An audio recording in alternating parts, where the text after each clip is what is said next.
Patalo fatu le swafa man malol tatu li Yesu Kiriso. Ile ia foi ban malol tatu tunu after foi le fa fonga mai ma lango mai le proclame tai foi mo le proclame Samoa mai fai ai na batu foi se soani ia amesiale upo le tu soani ya to i tem fa pene ya ana fetal ya tama fa tai tai tele ala ia Yesu Kiriso na ia no fo i follow i lo upu soani fo i motangat ta lo nganga pa ia fa amor le me foi an ma malama se loto wana nga unga lue mai lo nganga pa ia vi ia ol matutu swafa Yesu Kiriso. Amen. Amen. Ya. O tato iai pei por kalame. Ya. Pei o tato ati na ino tato ai. E me sa taimi fainta fa pene. Pei ana fat pei nei taimi uma vai. O le fa mai nei ma me uma ia wa sau taimi nei.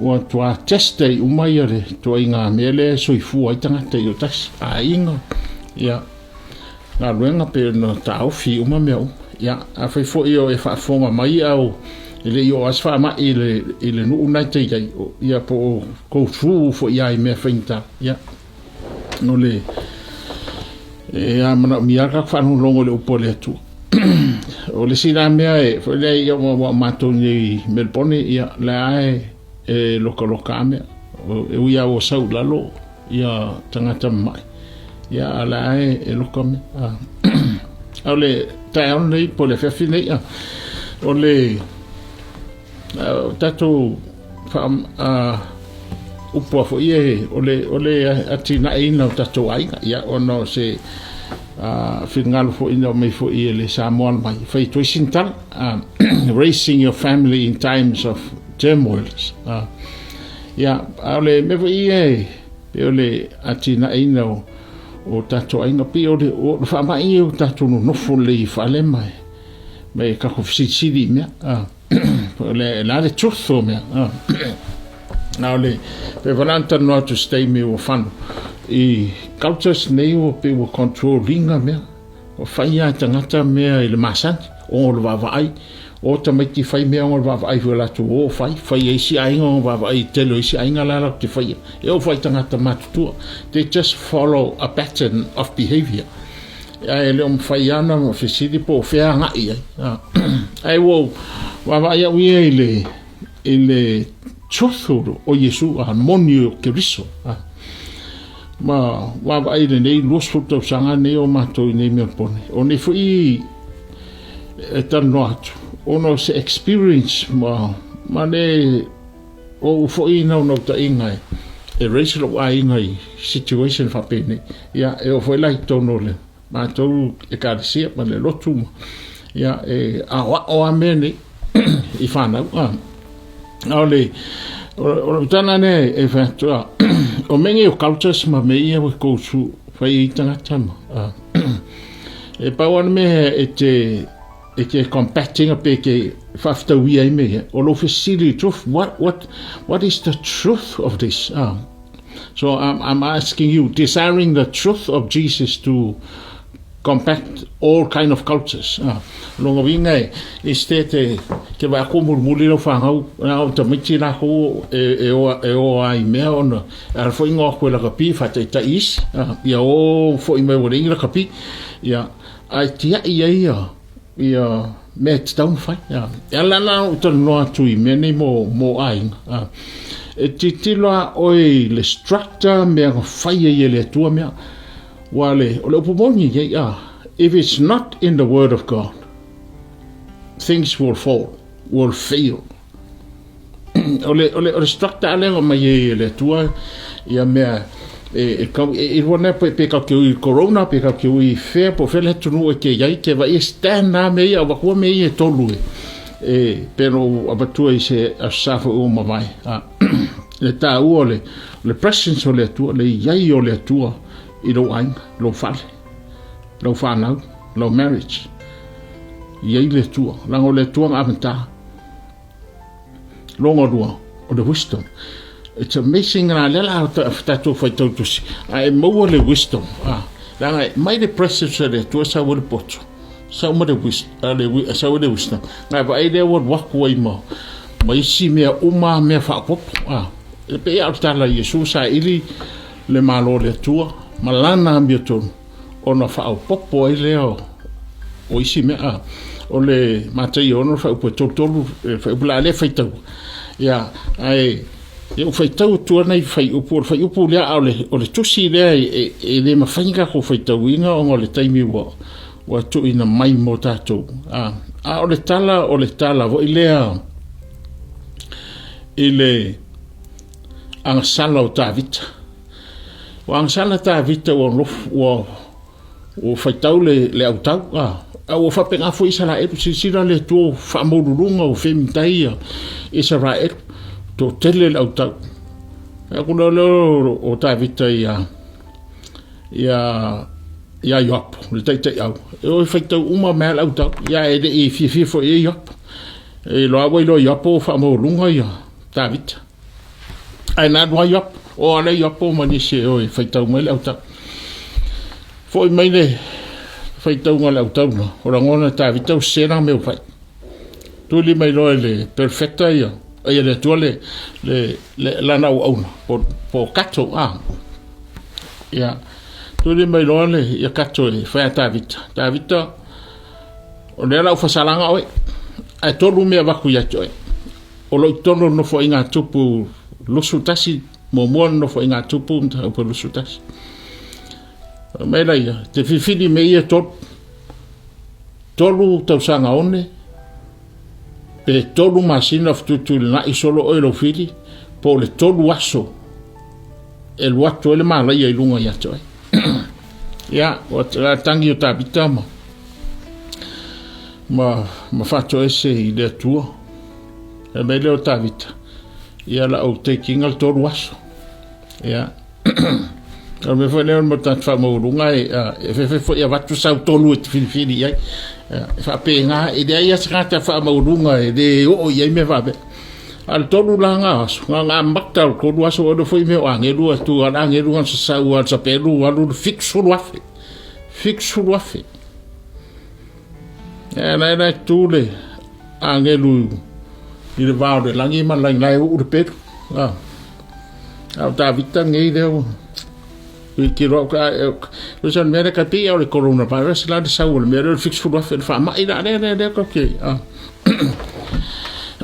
neta te fa sanga ingel te mi ni so fa te por fa o sul vat mo no fa nga tu po futas am ta po futas fa sul vat no fa ya tu le angelo yova ya katu e fa ya tu ya ta vita ya lu wa eta vita e fa se fata fa taulanga ya yova ile me so li se to aruna le sa ye puse ya wala va na bo te lo he vai feita voltala né ela oferta tu langelo ya katu alu vai ata vita e alu o le mele o lo seito le malo le o aruna e fai ele fata feita langa ina ya o se tala masan a le mena le te fia tu foi o wanga sala ta vita bo sala mo o mai ta vita ma to I ino Israel o to tuli ngai le mele o lo seito ke le ropo e fa ti te ia me lo so e alu to tuli me lo seito le sai ai ma fo le sa ul tu pule mai le no fo di sa ul to tuli la foi ya aruna mai lo me lo seito se fai el fatta faita blanga ile tu e ka ofi el fama ya va tu aruna ya o el tu David va ma khule me sta blanc ma khu ai ma fo se povi la va tu fu a meta vita e eu queria avesse me ile tu e ele esse tau fa fonga mai me ni o principal ge da fionga le tu e ma o tia a fai tatu ai te ro de sine me ai kwa ma mi ale mo ka ko me o lo sito ai ko fu ma ai nga me o sito to tu li ai ma fa ma la lo le tu e ka fi fa ma ile ia ma ma sui ese me o ai ala me na leo te fia fa top e mo tua me lo ta vita o fata uma I would pay the full price for it o ko na o sile taulanga ka o fie lo fa ma ai lai si me mata tia ku la i mai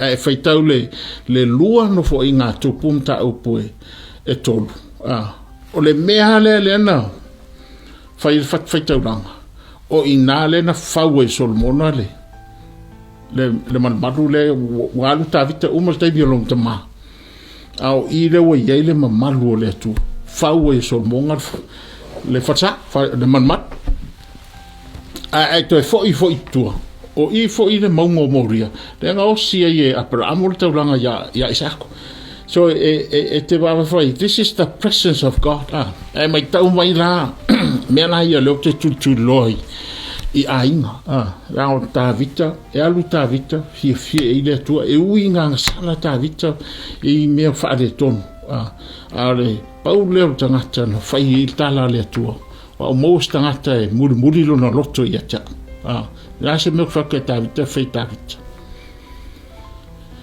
vai mai tau mai la ya ole mena le mo ainga le na walu ta vita a lo tu mai lo na atali i no fali me mo anga foi ile tu wa sau so mona iser manga i me nge ya lu tama ai ka o feel presence i ainga this is the presence a le mo se fale magia onga ma me a o e alu a le ku le presence o le tu i lo ainga ma fanga e mo ka kia me kupu mai ya o le si alu fu a le ai a ma se me tu fanga me la ia le ala no tala no atu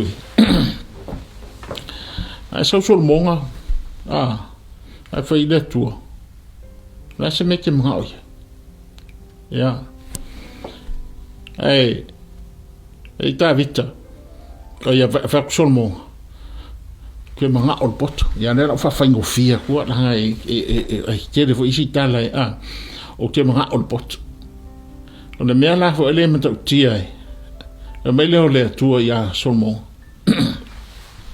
wa ele ole mai i se siame so ia mai kawa mai le we le presse so le tua lo fe solmo il pot ia ole me fange o ke como fai convince loto to mit ma loto matu ia ile la ko no ta inga ile mera the desire for the wisdom it's amazing what follows the wisdom ole ole poto me le tua la vatua te el poto o la vatua ya te o male mamalu le tamau ainga la vatua ya te o malo manu malo yo fili la vatua ya te o me uma mai le si tupu ma si luma tua e pe o me la ia le te fia tu loa ko i ka ho ia va no ne o tel no ya o tata no fo i la fionga le tu ai ma to fo i kana si mai every time it's amazing what follows the wisdom mai ka mai le am tanga the presence of God or the anointing por fa unga ia ile tua ia ile nganga pa ia fika dia po la fa punga me mo muanga ale ai le mamalunga ale ai le moni lo ke biso o le misa me fa de ke ese file mu e de ese si anga i numa wa ko so mai la lo des lo ko le anga me de si ai ngai le tua ke vai e o mo ka khairu fia manguia tama ai ngata ma mena le ana ngo wa wi fa ine nei tongo ka ho ai tu sape fa mal fa mai da e fa ya ka ko me tau le wisdom ole ya sau mal tama ai ve tau le fa tau to e tolu fa upo e sfun male onu ma ia fa upunga fa me e ma o le poto mai o lona i tu your right hand o lo ia le long life mai o le poto le lima tam tau o le tu tam tau e le soi fu malo le good health o le lima tau vale o lo iai le tamau ainga male mamatu wa fa fonga vai le situ o le long life po le so fu maloloi uminga yo o le situ o le tamau ainga ya male mamatu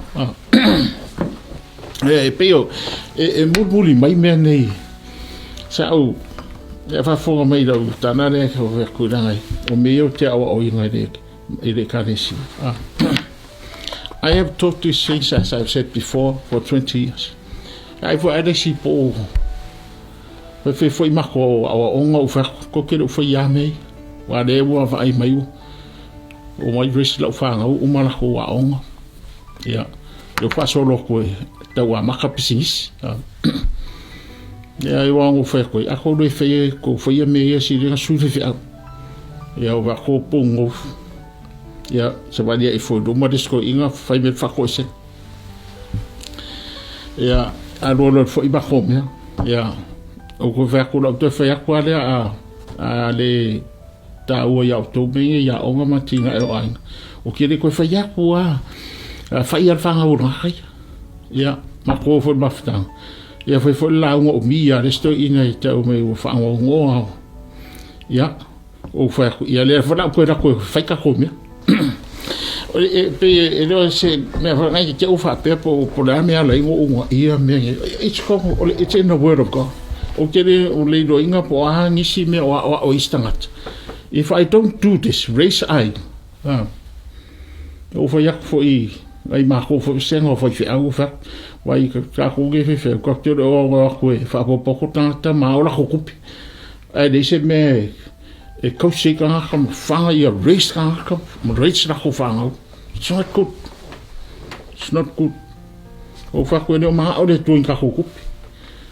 Ai ma lama le tangata o le presence o le tua sa wisdom sa we o kupe mo pisingisi mga ruenga mai si me ma lama tangata me ngi me o kaulanga fai i le tua. So it's a joy. Ya ho fo istangata fa pewo ave loko pe o mativa nga.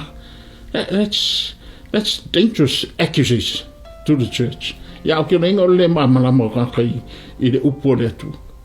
Ara o encourage oi e ke fa no longo ni i le fionga le tu. I found it fascinating. It's a joy. Ya o va ya ko ama fa pisingisi ka.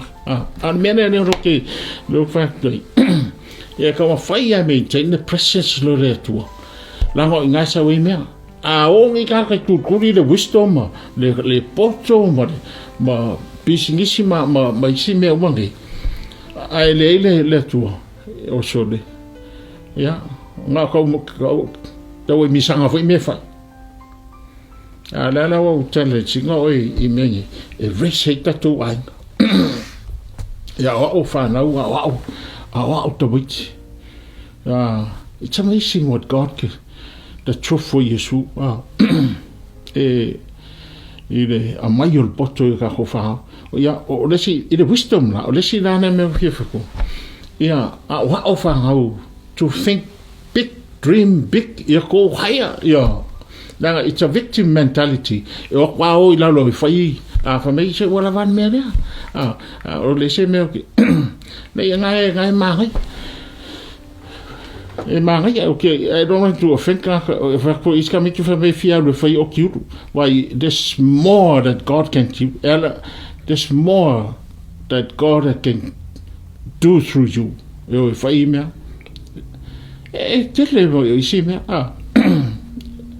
yo o si foi teneti pe o le aim o si se ke o houses it's good it's great but all that is saying houses ma le finger on el McDonald's it's the same thing but one man or like le no valid it's the same thing but there's more anga e ko makua o sako e lo ba kan la pe wa ku wa makua because o le nature ai na me ke le ki pai laki la mi te le ado irisi me te lera ma o le tu ave oi fa yo pisingis so e o for nge me o pia o fa ke fifu fai ka mai te ko e fai classical music o ka ke le pian kon fai mai mau ang lap so kai mi ia ai wa fai tanga fo ngai de mo inkopi. So I see, you know, what I'm saying, the wisdom, the anointing that God has given us, it's amazing. Okay, they do fa matala kuya kioi. Au le mele fingaro le tuai ave. Au ke do oistanga tai ko so la ko ki matua. O se ke va vai ai se va o le fai people me o le i New Zealand e ko umaka me ki o New Zealand ya fai me lufu kasi o le si Samoa o ko umaka me ki ai o che ya that's how they believe o ka mai ai me ai de me yo ko me ki wa ko mo ka ka lo mai ka pu e mai ata i lungo le o telefoni mo ya fa amadi me ka me ki mo ko e mai o fa pe what for? E kia iau. Le nau maku kua e. Wa ia ma se mea e adu eskamigiki. E ro ufa ngongo e kuingane. I have come to a conclusion. Why people behave this way. It's a culture. They don't see it. Le nau maku kua ufa yaki e. E fa pe mai li. E warai ka mai tima. Ya o ke whaftai ongo le gospel. Ongo le tala leia Yesu. Kua i makakia me wa mai re di a tātou e te tai ka ho ai ngam ka ho whao. Unless nai te kat kongo o e se me ka o se truth. Nai go whanora e fsiri o whea e mere ha i nganga i mako mene. Ya o ta miti fo i lai ke fiu tau toso mai loko ka miki. Ke ron me manga o ka miti fai. Wa o whanau longo i matua o la koua. Nai mi ke mga fai. E ko i ka miti tisi se le fai. Ai mitse apa ba ko e o la konga o ka miti ala ngango pe ko ufonga le la koronga. Ai wa ren tu i ka miti fai le pen me loko i ka miti. Ai ke ron me la manga o ka miti fai. Nothing. There's nothing they get. They hold. Nisi me fai. They are lazy to think. They fear going up. And I say this to you. Ignorance is the most violent element of life. Fefe kaka. Fefe yaduru. Ongoleino. I fai fear yon. Esi kako kalasa. Fasa mua ngale nga uri fuol wanga de si afi ayo ya si nga nga fa pera mai o me ai ke sa vale kwa fa mai Yesu au te fefe mai o mama lo lang la do winga nga ka fa mai Yesu nga era kwa nga fa malu mai pa pe fa fefe mai ai ke ra kwa sa vale ko do nga ko you just walk through o mang ko ila lo ya Yesu ai le fa o nga le o mai tato fai pisinisi fai inga no we teach our children to go higher ero ro ko fefe wa le sine me o ke va ti e toi ale ku sa mo le ko inga ma ho fau le e poco al parangi samo i di che suia se me ia kra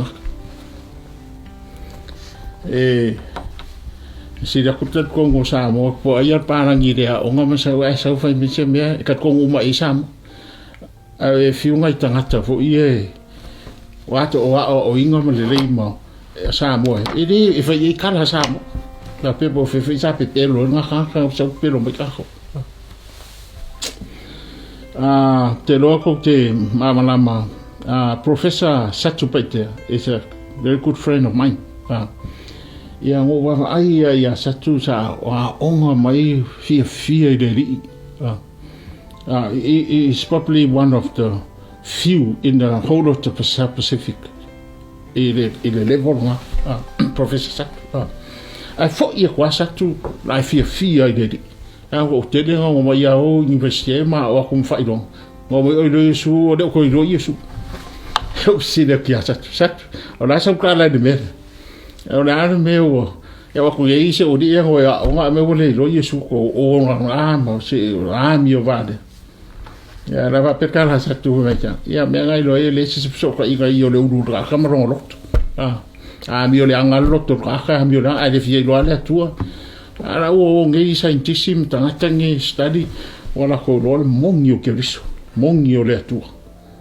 Ai sanga tango mai o ka ko ya Yesu now they atheist. I have seen dokpe sa family lang lo ma ko lo ngai si me na e lo. It's silly.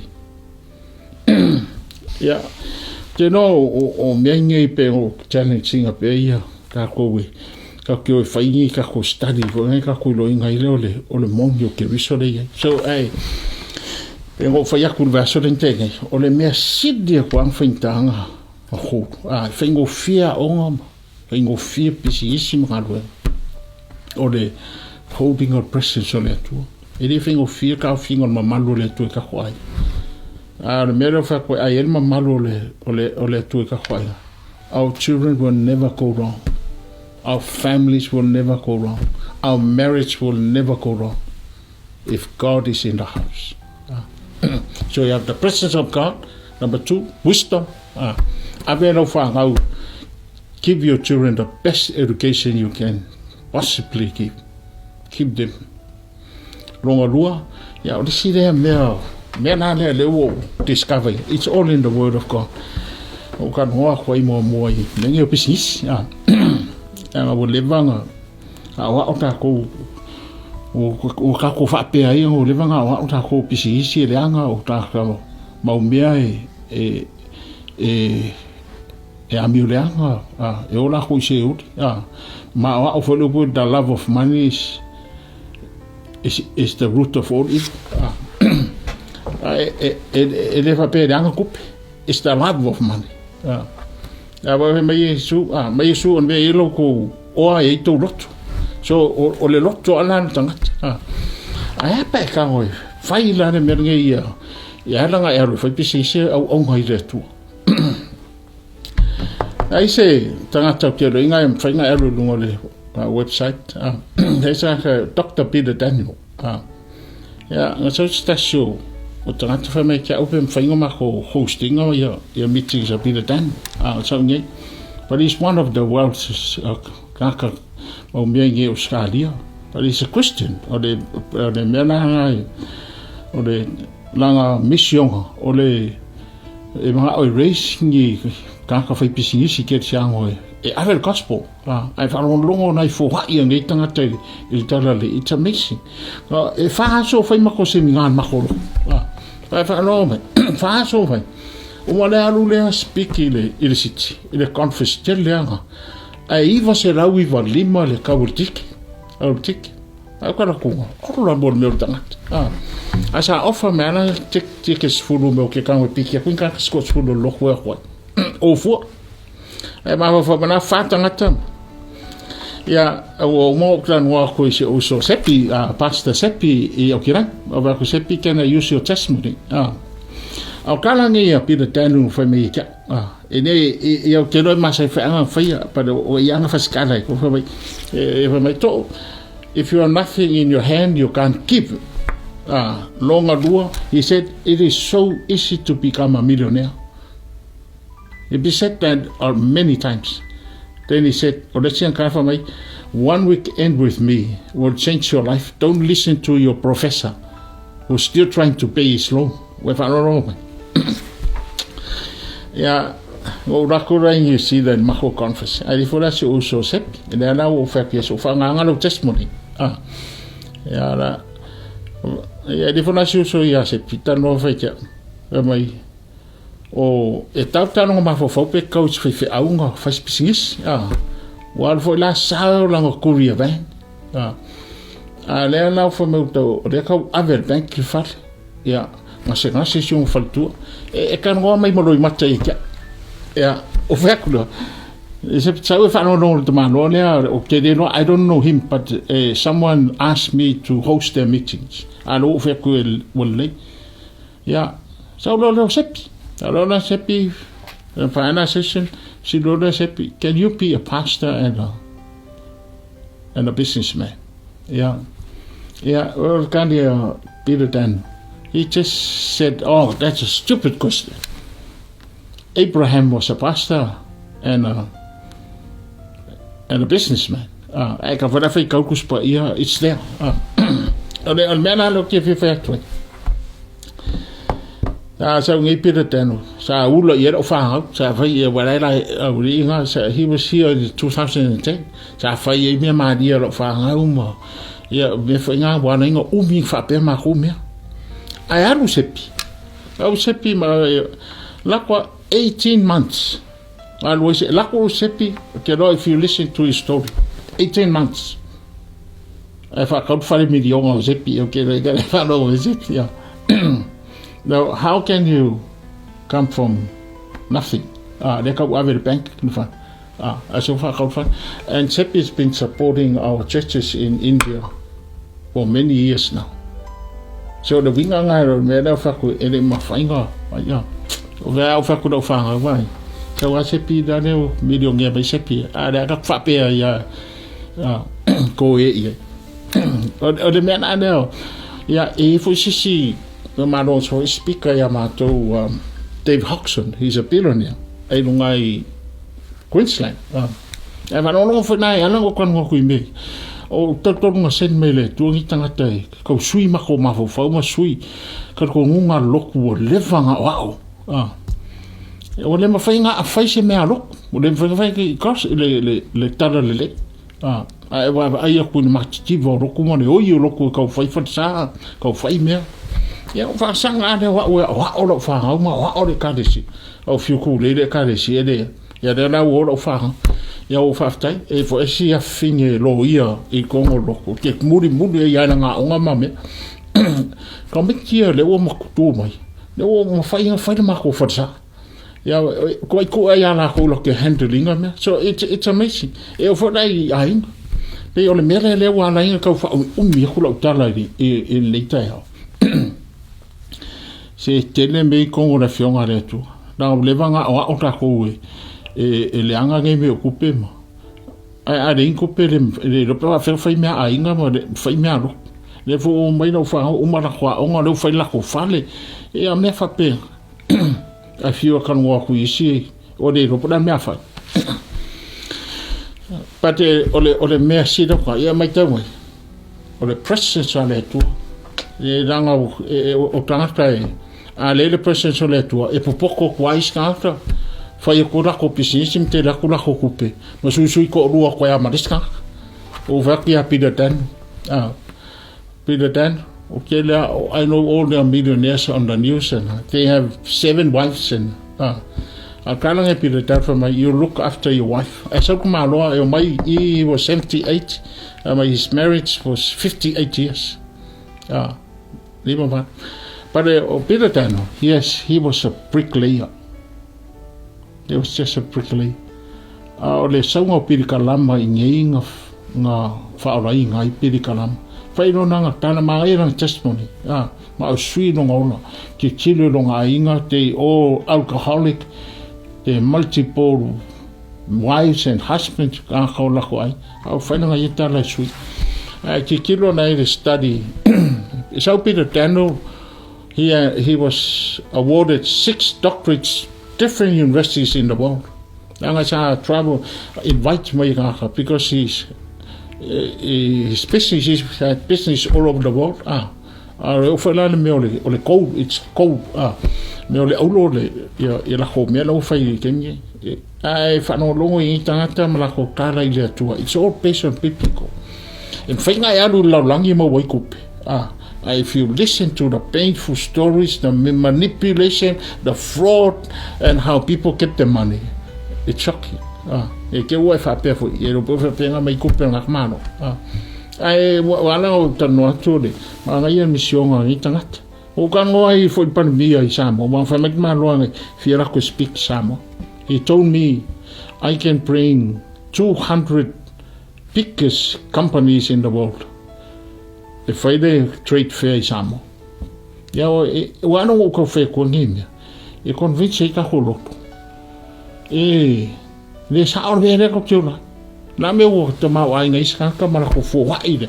E kana le a le fa pe ngi. ia wati de foi lo travel walu I Pakistan, India, ma South Africa, there are millions of people in poverty. Never fai. Nada ka ko me fai. A fai aku e ngar follow me di ma de se me fai. Ya o vaku lo fa la ko ku spa ia ka study. Ya a me la ia tolu la ko va ko fa uma ko. It's the presence of God, the wisdom, my prosperity for self. Let's make it fight. I encourage you to go into business outside our young people. But they all more study more. All the whole business they start. If you go Peter Daniel Mananga, he studied. He has written many books. Menga wana inga award university your doctorate. On kusimani. No ngofo mai professor alo kan ngok Peter Dan kan ngok bricklayer. It's amazing. Why? Ai ole alo lo fo I tanga taile tua. Yesu. Kai mi yo fa mai. Manga mi ka te fa longo. E ke ngo fa kongo fa le ke UP me se oso me ama na pisingisi konga. Vai fa ngar net. Ka mang via le tu. Walu tavit. Ko le presence longa kadi. Ai sa wile tua fai mai si me mo ia foi nga sipa foi murmuri solmo a ka nga re fai fo la langi ko mo kwa ku per tangata mata mai atu mata le lo atu ia ma Yesu ora ke fai mera ku pe Yesu mo ma se ia fa sa ora ka won me ni se mera su ia ko ruara ko ia le tua fa ftai fa fonga mai Alela fatal le tua e fo I alvi inga ia toe ngi ia upu mea matango fiu fai ke ris wa e marliu wa oe ma te tamau ainga o whamatiwa ina oe ono no whingaro ia matou tamau ainga whaaleanga I le tino ma le mafau fau ia haftai loa nganga pa ia ma le whatasi mai ia fo I le vi inga ia toe give you all the glory, the honor and the praises wa manuia nei o matu tangata I le swafo Yesu. Amen. Ya orki ange ngi o lo talia Yesu ke riso fai mali infao. Ke fiu roke si mea ai lo encounter ne ma Yesu. Ele fai tai me kalun. Ya. Tama. Ya, ole tai on nei, ole aso nei. O sawa I male loto maulano. Pa mangalo ia te. O san mo ya wangsan. O wala o tu Yesu ke riso. A fio mai lo uroto. O tu na tu lo wola mo. Fai o mari infao. E de swafo Yesu. Amen. Le tua pamanuia yo tangata. Tano lo nganga pa I. Fio I foi lungo. O ai lawo fai ni talo male tel ton mal fatu tu. Ia famanuia ia. Ia vi ia on matori. Swafo Yesu. Amen.